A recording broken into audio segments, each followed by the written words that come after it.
Hola chiquillos, ahora sí, por fin, tantos videos como tan larga fue la guía, vamos a terminar. Este ya es la última página de la guía 8, así que este video va a ser más cortito. Em, Vamos a analizar cuáles son las diferencias entonces entre el lenguaje oral y el lenguaje escrito, porque ya vimos que tienen muchas similitudes porque nos ayudan a desarrollar pensamiento, nos ayudan a desarrollar habilidades para comunicarnos, para expresarnos, pero además, a pesar de esas semejanzas, también tienen diferencias. Y la primera que vamos a analizar, esto que ya habíamos visto, que son los códigos que se utilizan en la oralidad y que no están en el lenguaje escrito. Entonces esa sería como la principal diferencia, o no la principal, pero una de las primeras diferencias que podemos ver de manera muy evidente, ¿ya? Y no olviden esto, que tienen relación con la cultura, ¿ya? Entonces aquí yo les puse estos maravillosos cuadritos que ustedes van a tener que no aprendérselas de memoria, pero sí saber que existen estas diferencias. Las vamos a analizar, ¿ya? Ya, ya. El lenguaje oral se aprende antes, se aprende, como comentaban algunos de sus compañeros, desde la cuna y en la casa. Llegan los niños al colegio sabiendo por lo general hablar de una manera comprensiva. Por otro lado, el lenguaje escrito se aprende después, no necesariamente en el colegio, porque hay niños que cuando son más pequeños aprenden a decodificar y a leer algunos signos escritos, y porque también en el preescolar se les enseña a decodificar. Ya entonces se aprende después, no necesariamente en la escuela. Por otro lado, voy a marcar acá, eh, es un código que se aprende a través de poca instrucción. Sin embargo, la lengua escrita tenemos casi instrucción directa y es aprender un segundo código. Recuerden que es como una segunda lengua aprender a escribir y a leer, ¿ya? Aquí están los interlocutores presentes. Eh, por ejemplo, en la clase del día de hoy estaban sus compañeros ahí, a pesar de que no estábamos con tanta intercomunicación, pero sí estaban presentes. Sin embargo, en un texto escrito no está el lector, está solo el escritor, ¿ya? Escribiendo. La situación contextual es sabida. Por ejemplo, nosotros estamos en clase, estamos eh, en una situación, en un contexto, con una realidad que puede que no sea compartida, pero sí es sabida. Sin embargo, en la comunicación escrita hay que explicitar ciertas cosas. Si nosotros tuviéramos que narrar la situación de clases, tendríamos que plantear la situación de cada uno y eso lo tendríamos que escribir. Y describir eso es un poco más complejo. Por último, si fuera en otra época, en otro tiempo, el Quijote, también tendría que explicar algunas cosas. Acá, bueno, esto ya lo mismo, existen elementos paralingüísticos. Sin embargo, en la comunicación escrita, estos se pueden suplir a través de los signos de puntuación y a través de ciertas palabras, ¿ya? Podemos utilizar en vez del o sea, amigui, ya tú sabes, no sé, y podemos utilizarlas por otra, cambiarlas o sustituirlas. En la comunicación oral hay mucha repetición, ya, ya, ya. Sin embargo, en la comunicación escrita hay poca repetición, porque al momento de nosotros revisar lo que estamos escribiendo, por lo general eliminamos estas repeticiones y las modificamos, las corregimos, las cambiamos, pero ahí podemos darle más valor o más entonación, más otros sentidos a través de las exclamaciones, por ejemplo. Por lo general, en la comunicación oral puede existir esta interrupción el- entre los interlocutores. Sin embargo, eso nunca va a pasar en la comunicación escrita. El lector no va a interrumpir al escritor, ¿ya?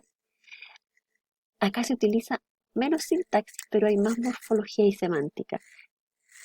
En la comunicación escrita hay buena sintaxis, hay buena morfología, pero la semántica tiene que ser mucho más precisa. Tenemos que escoger muy bien las palabras que vamos a utilizar, ¿ya? en la comunicación oral se reproduce de una manera imposible de reproducir en la lengua escrita. Y aquí yo ponía ciertos ejemplos, que hay ciertas palabras que es muy complejo de plantear en la comunicación escrita. Por ejemplo, el po. ¿Cómo se escribe? ¿Cómo lo ponemos? ¿Cómo lo planteamos?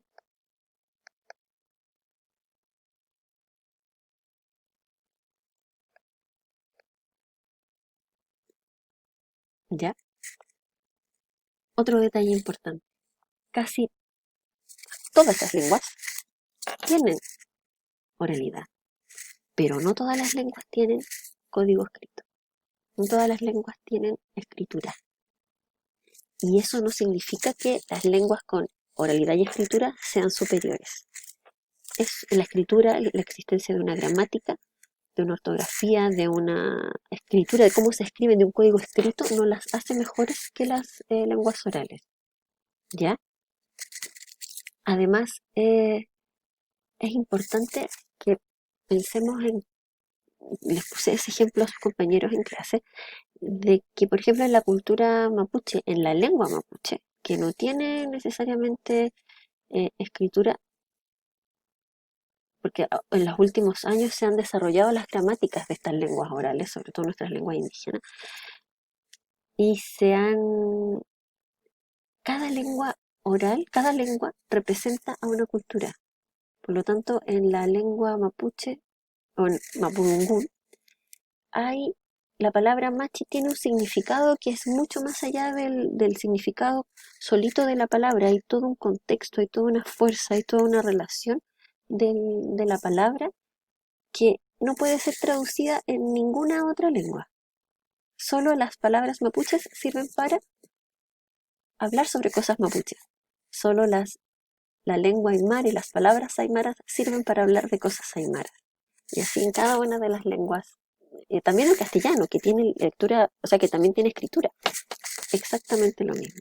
¿Ya? Entonces, ojo con hablar de distintas categorías de lengua. No, eso, la verdad es que no existe. ¿Ya?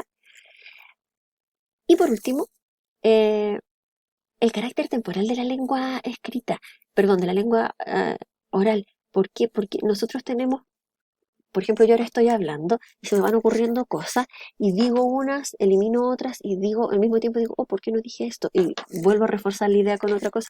Tengo muy poco tiempo para reflexionar sobre lo que estoy diciendo porque lo estoy diciendo de una manera natural. No lo he estudiado, solamente me estoy guiando por esto, ¿cierto? Sin embargo, en la lengua escrita tenemos mucho más tiempo para reflexionar, por lo tanto, al redactar podemos ser mucho más precisos para expresar lo que queremos decir, lo que queremos comunicar. ¿Ya? ¿Por qué? Porque podemos revisar, podemos corregir, voy a cambiar esta palabra por esta otra con el significado, no sé qué.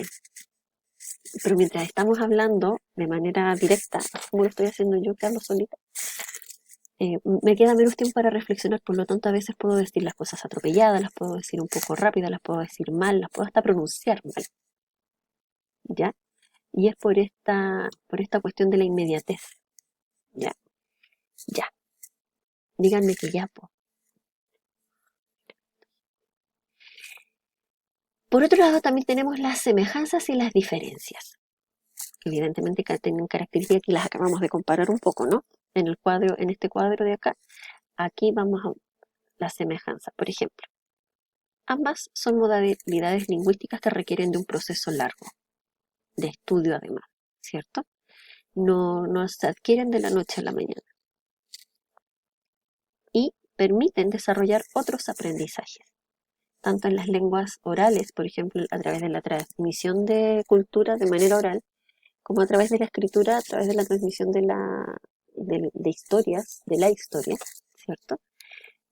Como cosas como más formales, pero también informales, de copuchar de manera escrita y de manera oral. Eso podría ser un aprendizaje, un conocimiento, una situación informal, ¿ya? Como diferencia, podríamos decir que la escritura es una actividad mucho más física que la oralidad. Si bien es cierto, seguimos ocupando nuestro cuerpo, y también hay muchos músculos acá, y utilizamos los ojos y la expresión física del cuerpo, de los brazos, no, ¿cómo se te ocurre? Las manos. Sin embargo, a pesar de eso, es mucho más físico la escritura porque nos demanda más partes del cuerpo, porque nos demanda más concentración, porque nos demanda incluso más fuerza. ¿Se acuerdan que les comentaba yo de los niños que tienen eh, todavía cierta debilidad en los músculos de las manos para poder sostener el lápiz y terminan con todos los brazos doloridos, que se sienten bien, necesitan sentarse bien usted para poder escribir? ¿Recuerdan cuando veíamos eso en lectoescritura? Por eso decimos que es una actividad más física. Podríamos poner es una escritura, una actividad más física que la oralidad. Y otra diferencia es que la escritura es una actividad personal, porque por lo general estamos solitos para trabajar la escritura. Sin embargo, en la oralidad estamos con un poco más de gente. Incluso hay autores que mencionan que incluso cuando hablamos solos, estamos hablando con un otro. Estamos hablándonos y respondiéndonos a nosotros mismos, pero hablando de nosotros como un otro. Sí, es complejo de entender. ¿Por qué? Porque cuando estamos escribiendo se supone que le estamos escribiendo a otro también. Pero se supone que esa situación, eso lo hacemos de manera un poco más solitaria. Y no lo hacemos con el otro, pensando en el otro. Y en ese sentido es más solitario. ¿Mm? No sé, espero que se haya entendido bien. En todo caso, yo sé que esto es complejo de entender porque pocas veces nos planteamos a, a analizar semejanzas, diferencias. Para nosotros siempre ha sido como aprender qué es, para qué sirven, cómo lo enseñamos. Y hacer esta comparación entre uno y otro es complejo y necesitamos siempre leerlo, revisarlo y actualizarlo. Ups, no quedó más corto este video, lo siento. Pero es que eran complejos los cuadritos. Y como les digo, ustedes lo tienen que revisar, tienen que analizar qué es lo que entienden, qué no entienden, y para que en una próxima clase, los repasos por lo general, me gusta mucho hacerlo a mí, que revisemos los contenidos que no sabemos para poder repasarlos y entenderlos un poco mejor. ¿Ya? Es importante que entiendan lo que están aprendiendo y no solo aprenden de memoria para responder en la prueba o encontrar el contenido en la guía para poder responder la prueba. ¿Ya? Eso, chiquillos. Eh, Espero que para la próxima clase no tengamos tantos videos para que no se agoten tanto, porque además sé que no los van a ver. Pero eh, eso, ha sido un gusto hacer estos videos y fue un gusto trabajar la clase de hoy porque a pesar de que trabajé con poquititos estudiantes, poquititos de sus compañeros, fueron bastante participativos y eso siempre se agradece. Ya, chiquillos, nos vemos entonces en un próximo video. Que estén muy bien.